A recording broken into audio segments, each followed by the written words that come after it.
This is the Son of the Law podcast.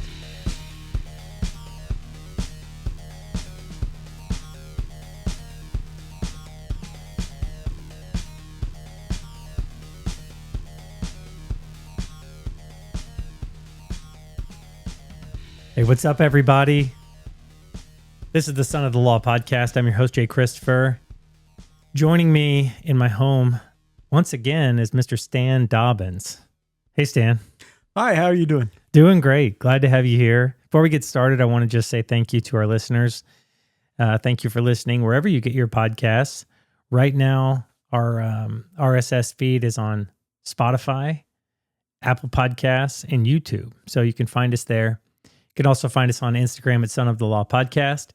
Send me a good old-fashioned Gmail at sonofthelawpodcast@gmail.com.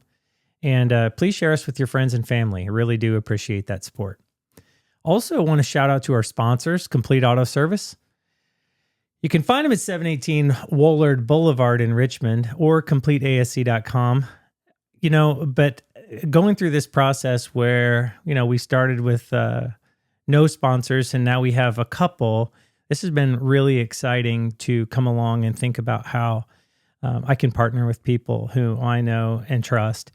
And y'all can follow along in that same ride. So one of the things they're great about is a 36-month, 36,000-mile warranty. On top of that, they're just amazing people. So I'm going to be working on some more formal advertisements, if you want to call them that way, in the future. But know that they are first rate. Also, Cutting Edge Landscapes. I've known Brandon Steffen for years, and he's the owner of Cutting Edge Landscapes in Lawson, Missouri. You can visit them at callcuttingedge.com, by phone 816-580-3343. Do a consultation, whatever they need or whatever you need, they can take care of you for that. But their motto is "Your property is our passion." And they do lawn treatments, they do sprinkler systems, landscape projects, you name it, they do it. Something I've been kind of wrestling with for years is the bag treatments.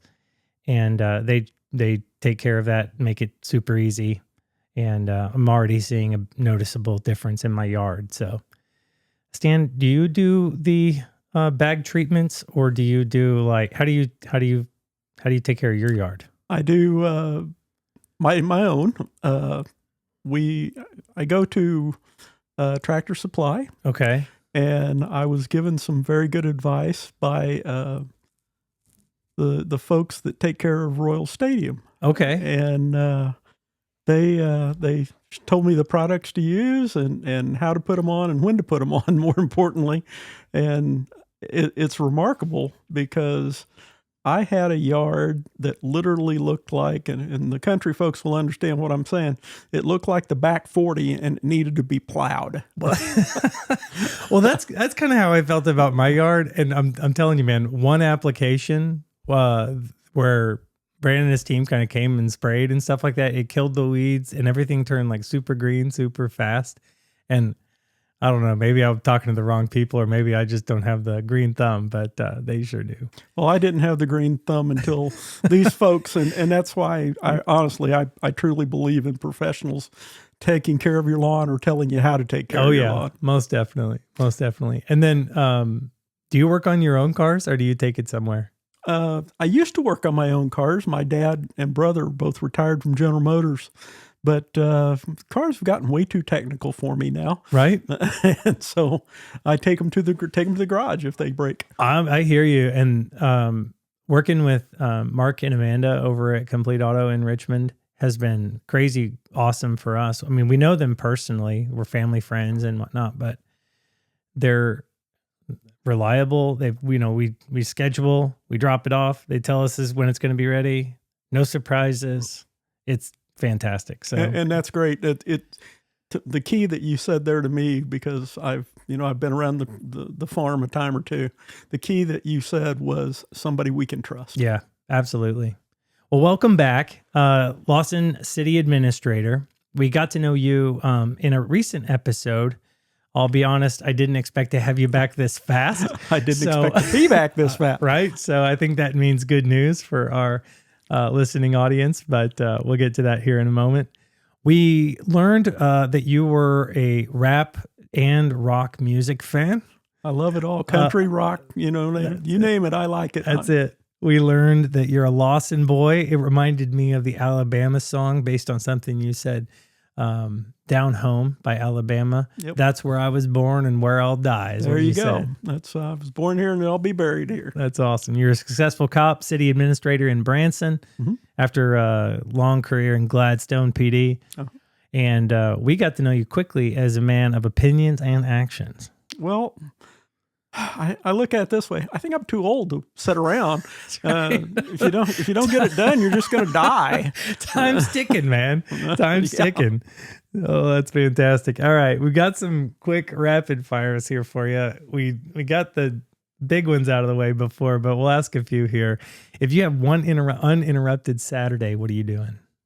Watching baseball or college football. Baseball or college football. Yeah, Love it. That's my Saturday. And if I can do it from my deck, it's perfect. The weather's good. All right. So my dog's out there with me, and we're just chilling and having a relaxing good time. Do you sleep in? I try to when I can. It's very rare. Okay. And then what time do you normally go to bed? Normally I'll go to bed. I'll normally go to bed at about 9 o'clock, but I Okay. normally don't go to sleep till midnight. Okay. Right on. Is water wet? Only if you are in it or drink it. I was wondering about that. And the other question is a hot dog a sandwich? If you slice it, oh man, I'm telling you, when I was a kid growing up, I didn't know what a hot dog bun was. Oh yeah, let's go. We had bread. We had Wonder Bread. Yep. And Corner to corner, man. You slice that puppy and you laid them 2 hot dogs, made a perfect sandwich, and I put my ketchup on it, a little mustard on there, and I'm good to go. Oh, see, you painted a new mental picture for me. I was thinking, and this is how I grew up, was we didn't really do hot dog buns either. It was corner to corner. You take one hot dog, and then it was like this little hot dog taco. Yep. Fold it up. It was great. Yeah, that was advanced hot dogging during my time as eating hot dogs anytime I could get my lips on them. Oh, let's go. Let's go. What do you believe is the biggest challenge facing men today, and how can we overcome it? I think the biggest challenge is understanding that we have a responsibility to raise the generation behind us. It is our job, and it can't be shirked the way that it has been. Preach. Because when you say shirked, what do you mean by that? Well, I see so many I've run across so many families in my life, unfortunately having to deal with kids that got themselves in trouble. Mm-hmm. And they didn't have any guidance at home. And it was because a lot of times it was a one-parent home.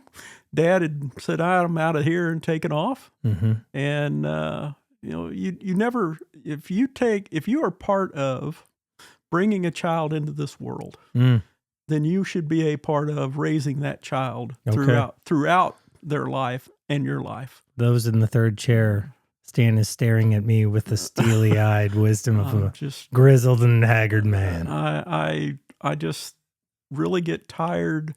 We live in a society. We've grown up, turned into this society. It wasn't that way, man. When I was born and raised here in Lawson, parents took care of their children, and the community took care of kids. And then I watched as time went by, and it's sad. Society kind of got us to the point of keeping up with the Joneses, where mom and dad were both having to work, and the kids were raising themselves, and we dropped them off at school, and then we expected the school to raise them, and that's not how this works. You've got to, you take the time to have children, then you better be taking the time to raise your children and teaching them, and get them, I hate to, I'm not trying to cause any controversy here. Oh, come on. But get back in with God. God taught us so simply how to raise a family and how to be responsible to our children, to our neighbors, and to our loved one, our spouse.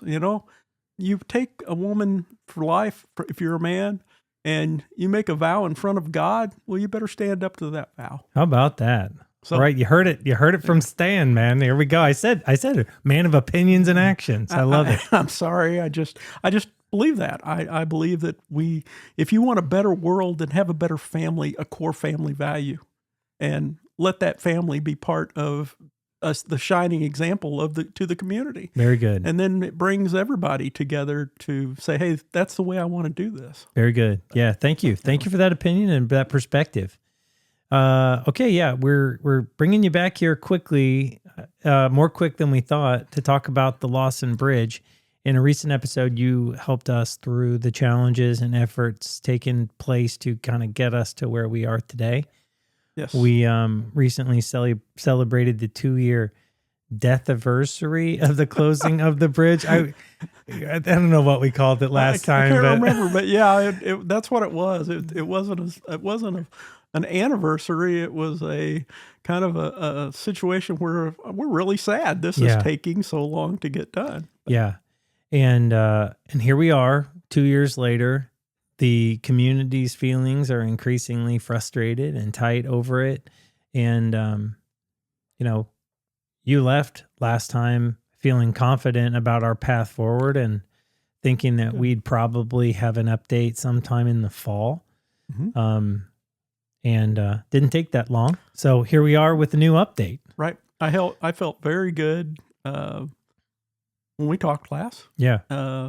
We had some what I felt were probably the most productive meetings with the railroad and our engineers that we had since I became involved in this process, which was November 18th of last year.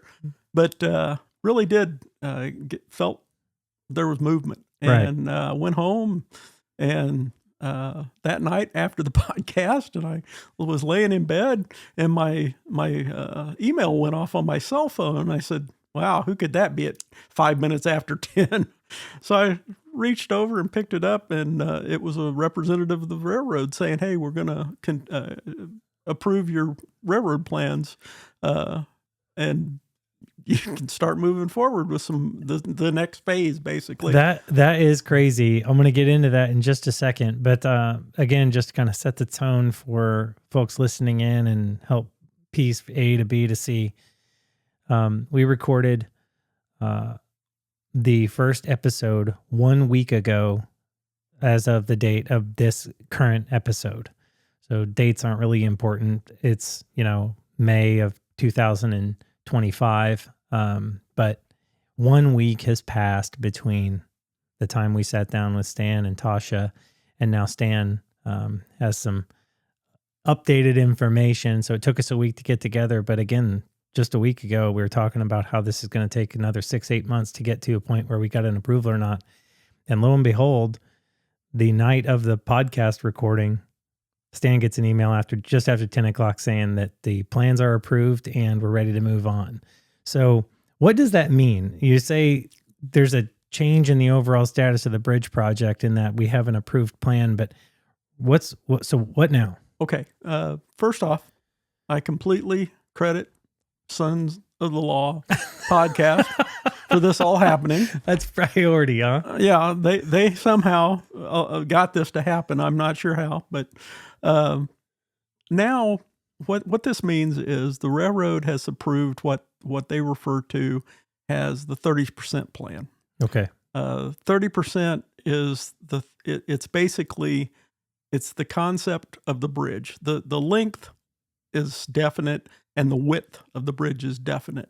Now, this allows us to go out for bid to get with the actual construction crews, the contractor that will be handling the construction, so we can hammer down the brass tacks, so to speak, and make the final adjustments that will need to be made to get the bridge built. For simple things of such as how we're going to tear it down, the old bridge, and what we're going to do with the old bridge, right? And those kind of things, and then how the type of material that will be utilized to build the bridge, specifications on and this is kind of interesting. When I say the railroad approved the plans with certain restrictions, like they will be paying 20% of the overall cost of the basic construction of the bridge, but don't try to get them to pay a dime if we were to write the word Lawson on that bridge. And that's fine. Okay, great. Don't care. We'll hang a sign later. Yeah, there you go. I'll get my crayons out. We'll be fine. But I can't tell you how excited and giddy I am right now when I walked back into work and sat there and said, I feel like this giant elephant has jumped off my back. Yeah. Now, I'm not going to say it's gone. It's still sitting there in my office because I had a really probably hour and a half long discussion with the engineers, and if everything goes like it's supposed to, MoDOT was advised today, hey, the railroad approved the plans. So the next step for us is once the engineers tweak everything that the final touches the railroad wanted, then we'll send it to MoDOT because they have to give approval because they are the representative that represents the federal... The grant money? Yeah, the federal highway folks that are providing the grant money. Yep, and we got a $4 million grant? 4 million grant, and then they'll have to sign off on that. Once that's done, then like I say, we go out for bid, we get the contractors involved, and that's when the real brass tacks start hammering down, and they get the true final design plans done.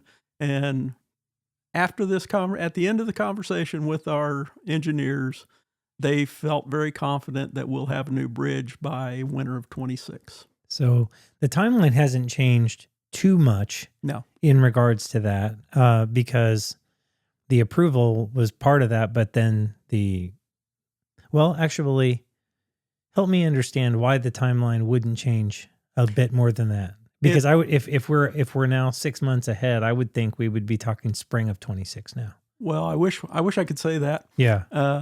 The problem is with construction, it occurs at a certain time. Yeah. Okay. Whether you like it or not. And they still have to, this summer will be taken up basically finishing the design, getting MoDOT's approval, and then they will start working with the contractor. They'll get those steps finalized, and then after winter, they'll start in spring, and they say it'll take about 6 months to build it. So we were breaking ground in the spring regardless. Yeah. Because you don't want to be starting that sort of project when the ground's frozen. No. And that's, I told you during the last podcast, I felt very confident that I wasn't going to have to come back and say, well, it got pushed back further, but because that's what's been happening. It's been getting pushed back. And I just didn't get that feeling. I felt good about it. Now, I hadn't been to this point before here. I've worked with the railroad down in Branson quite a bit.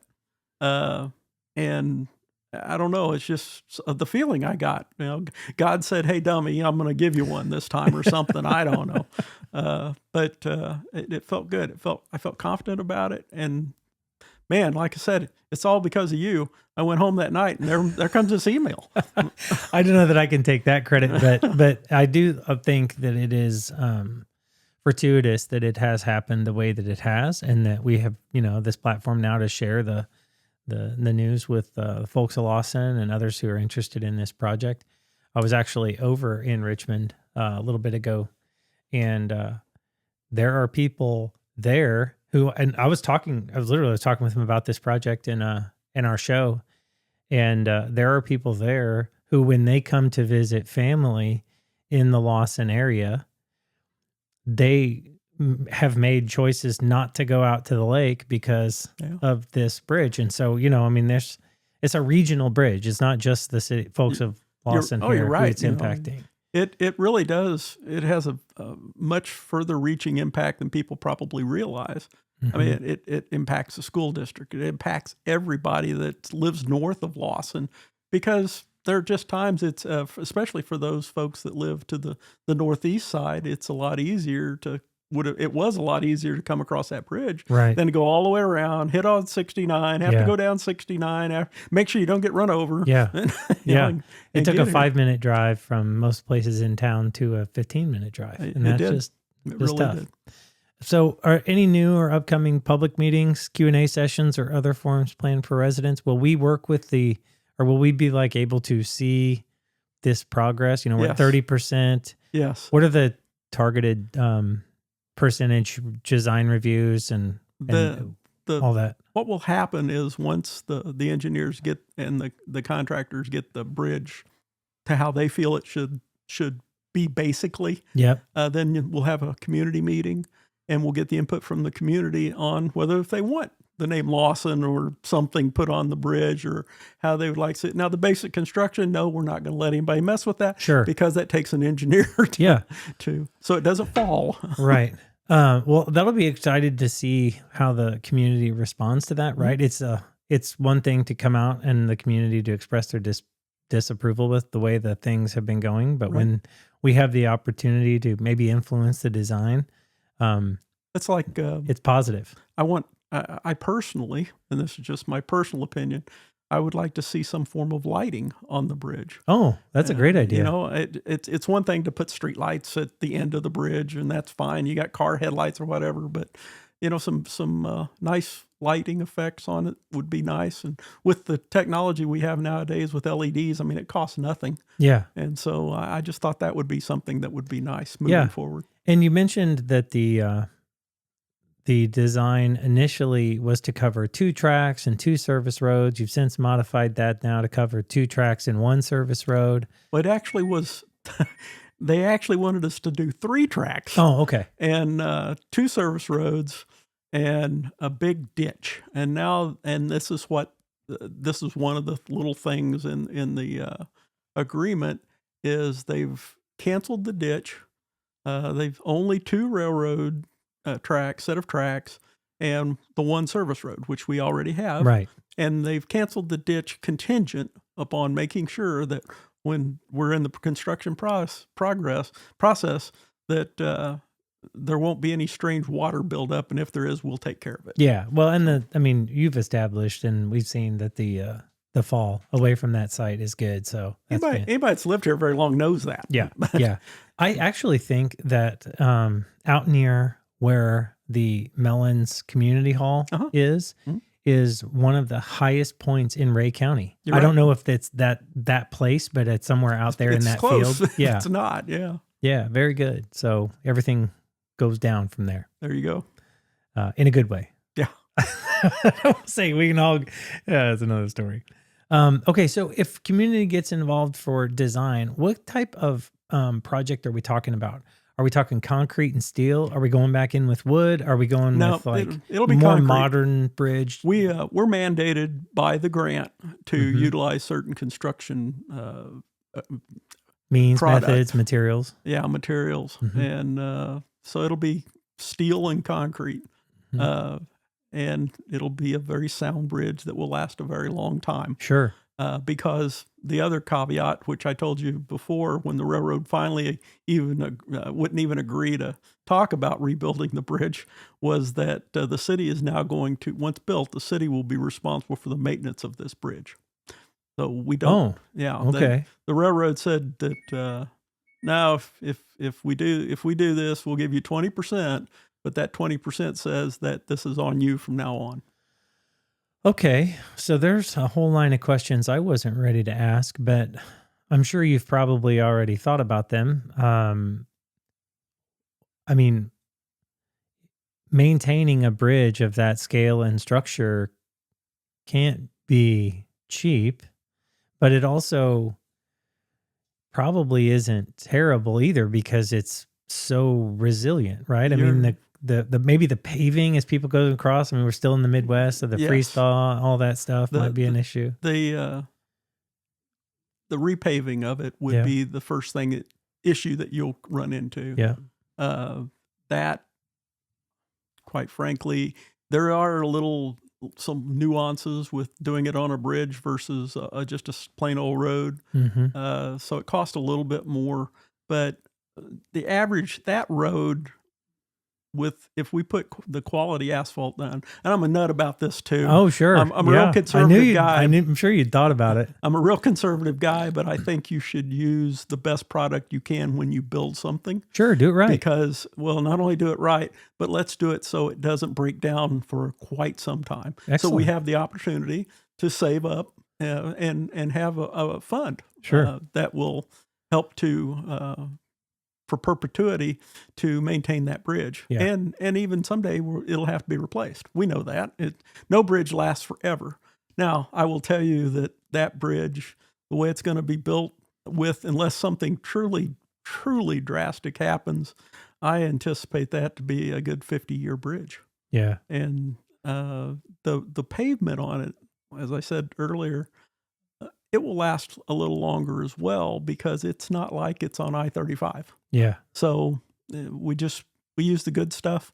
I will tell you this just history. You'll go, huh? The greatest asphalt known in the United States is actually made in the state of Missouri. Really? It is down by Branson because of all that rock. They have the perfect rock and combination to make asphalt that's out of this world. Really tough. How about that? So is it limestone? It is. Then? It's just it's a weird thing, but some of those things I didn't know till I went down there. That's fantastic. And we were having to repave some roads, and I said, man, we're getting quite a few years out of this stuff. And they go, well, you know why, don't you? And I said, no. And so they taught me.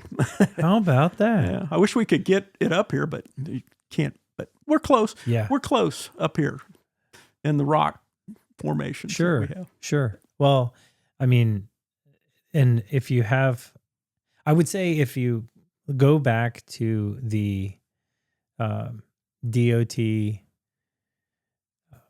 inspection report and look at the pictures, and what you'll see there is a remarkable amount of deferred maintenance. Yeah, right? Absolutely. So, you talk about it being a 50-year bridge. That bridge had been there for a long time. And deferred maintenance is basically maintenance that should have been done that has not been done in the time that it should have been done. Yeah, and I always go back to the railroad owned the bridge. Right, right. And they didn't spend a dime on it that I'm aware of. Right. But help me understand, or help our folks understand what some of those maintenance items might be, right? There'd be inspections, there'd be painting, repainting, scaling that needs to be touched up. Right. It's just basically the first key is to make sure that we have a good, solid, quality cement. Yep. You don't for a foundation. It's not the place to pour the cheap stuff. Right. Secondly, what I think you'll see is, and I'm not an engineer, but they'll get the structure in place and they get the steel, good angle iron and I beams and that they'll get that in place, and then they will bring in slab concrete for the actual base. Yep. The drive, what you drive on. Then we'll look at the coating that we want to put on it to ensure the type of surface. Yeah, the type of surface, the type of grip we want. Mm-hmm. When it's brand new, it should be at a 100% coefficient rate of friction. Okay. We don't ever really want that bridge to get below 70. Okay. They then become slippery, and we don't need anybody bouncing off bridges. No, absolutely not. That's you've driven on an old worn road when it gets wet. Yeah. And they get slippery. They sure do. And so you start getting down to a coefficient friction rate of 50 to 60%. You're almost ice skating. Yeah. And so we don't want that for this bridge. That is again one of those things that we will not probably have to touch this bridge for 10 years. Yeah. That'll be somebody else's problem in the long run. In the long run, absolutely. Yeah. And I told my public works guy, he goes, man, I don't know how to maintain a bridge. And I said, you aren't going to have to worry about it. You and I, neither one are going to have to worry about it. Right. But that's an interesting consideration as well, though, because there's a handoff that will have to happen at some point. There is. And some preparation or evidence of our forethought going into that, Yeah. right? So you talk about replacing it at some point. Will the city establish some sort of sinking fund to You move have in to. that direction? You Okay. have to. What is not, that? Not only that, you will basically, you'll start encumbering capital improvement funds from capital improvement tax. Yep. And secondly, you also will have a minor fund out of that for maintenance. And obviously, whatever you don't have to spend for maintenance, if you're maintaining it properly and not people aren't bouncing off of it, Yep. then we'll have for construction of the next bridge, because nothing lasts forever. Hey, I hope by the time that comes that we're flying over that and not even having to worry about driving. Right. On. We've got flying cars or something. Little green spacemen are walking around. I don't know. That's a great idea. Yeah. A long way from where it was horses and buggies before. Yeah. That wooden bridge lasted a long time. Right.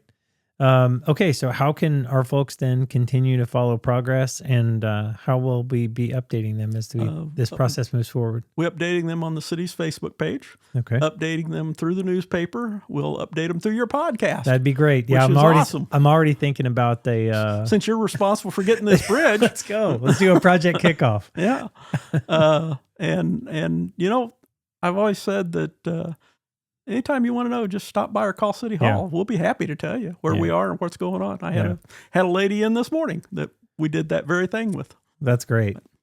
Well, as this information, kind of gets out there, there's going to be a lot of really happy people that will endure, right? They'll be willing to, be patient for this next go. That's really.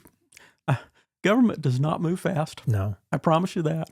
I will tell you, and I had an alderman come in yesterday and shake my hand and said, I never thought you could get this done this fast. And so like I said, I started November 18th. I was told this was a priority, and I completely agree with that. And it is, and it has been, for sure. So we're going to get this done. And this is my home. I'm going to do everything I can to make it the shining star that it is. That's awesome. So now that we're kind of moving positively and productively here, I'm a big fan of like an after action review or a hot wash, is the way we've kind of called that in the corporate world. So what's the city kind of learned from this process so that it could improve future infrastructure planning? Well, to be frank, I'm going to have to sit down and look, because I don't know the whole history of it. I will say that there are some things that were okay, and there are some things I think that we dropped the ball on. It's just a matter of sometimes you really need to know who to reach out to get assistance. And usually those questions are answered up front before you start a project. And so I think that's key. The planning phase maybe was we were a little delinquent in. Right. But again, it's not just one project. You look at all of them and you see what we can do to make them better on all. And the other thing is, and I'm not anyway, trying to make people feel sorry for me or anything. We don't have a lot of employees in the city, and so you get spread out. Yeah. Well, and that's the balance of this dichotomy that we have to consider.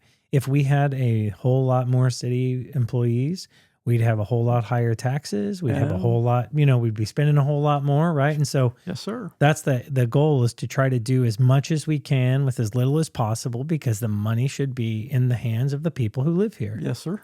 And that's fiscal responsibility. That's just being shrewd and good tax-paying citizens, and good with our own stewardship. Yes.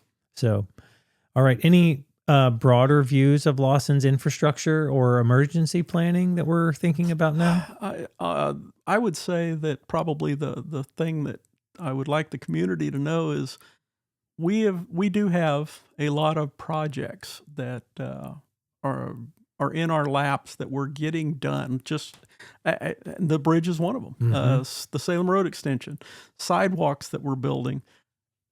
I want to get those done because I want to start focusing, because there's a match. There's a grant. Yes, they're grants, but there's a match to all of those grants. I want to be able to get to the point where we can take that money we're matching grants with and go back and start getting the roads and sidewalks that we have now brought back up to where they should be. So we can, it's like the city pool. The guy spent a couple of days today painting that. Well, I think that's great. I think it's awesome.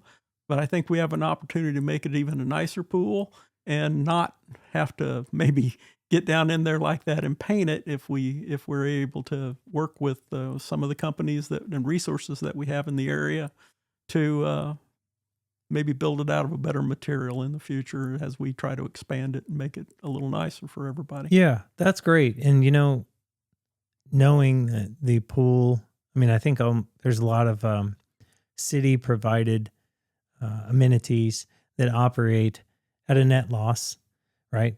It's just the way it is. The city still does that for the sake of the quality of life, right? Last time I think I asked you, which is better, to focus on the development and growth or focus on the quality of life for the people who live here? And it's both. And it is both. Both. But those are the decisions that really help the folks who live here and want to take advantage of a pool, choose not to put a above ground pool or pool in their backyard because it's so expensive when you can get a reasonably priced summer pass. So expensive, and the maintenance on a pool is insane. It is. The electricity. I don't know how people keep up with it at home. But no, we do that. And if the pool comes close to breaking even, we're giddy because we know it's going to take a loss. But it may take a loss financially, but is it a win for the community? Is it a win for the kids that need something to do? And is it a win for when you got a family together? Sure. Well, and it's got a couple. I've got a couple of kids, actually 3, this year who are working at the pool in some capacity or another. I met your older daughter the other day. Very good. Yeah. I said, you can't be his daughter. You have hair. I know. Well, and thank God she took after her mother in the looks department. My goodness. Okay. So these things are sometimes still more complicated than they should be. Mm-hmm. And so the last question is, what would you like the community to understand most clearly about the current status and the path forward for the bridge? Well, the other side of this that we didn't really talk about too much, there has to be a formal legal agreement now between ourselves and the railroad. Okay. So that's going to take a little time too, because the lawyers have to get involved. And, and boy, that's where money really goes out the window. But it won't be anything drastic, and there won't be any hiccups with it or holdups. It's just it has to get done, and it takes a little time. It's like everything. Then we have to have a legal contract with the contractor to hold their feet to the fire. And my favorite clause in those contracts is there has to be a clause that says, oh, by the way, if you don't get this done by, let's say, December 1st of 2026, then you start paying us. So it's just, let's get this done. Let's make sure you're motivated to get it done. Right. And if you're not, and don't get me wrong, folks, we do not expect somebody to work in 9,000 degree heat or blinding snow to get that bridge finished. We have some common sense, and we know the days that it was just impossible to work on. So we'll give them a few days, but there also needs to be accountability to hold them accountable to us and to our citizens. I agree completely. And my interpretation of what you said is, while this is a great step in progress, we have a lot more steps that we need to continue to take to make sure that we hit the deadline, right? And so let's celebrate right now, but realize that we have more work to do, and we're going to make every effort we can to do that efficiently and quickly. Right. Like I said, MoDOT, after our engineers make sure every I is dotted and every T is crossed for the railroad. Now it's to get a notification to MoDOT, and they did notify MoDOT today. Oh, brilliant. So MoDOT is chomping at the bit. They said, get us the plans. And, yeah, let's go. Yeah. And so we don't have to worry about the same time frames and turnaround time. No, I don't think we'll have any holdups with MoDOT. It'll just be, getting them the proper paperwork in the proper form so they can submit those to Federal Highway, and not having Federal Highway then say, oh, wait a minute, you missed something here. So we don't want that. That's just causing more holdups. So. Right.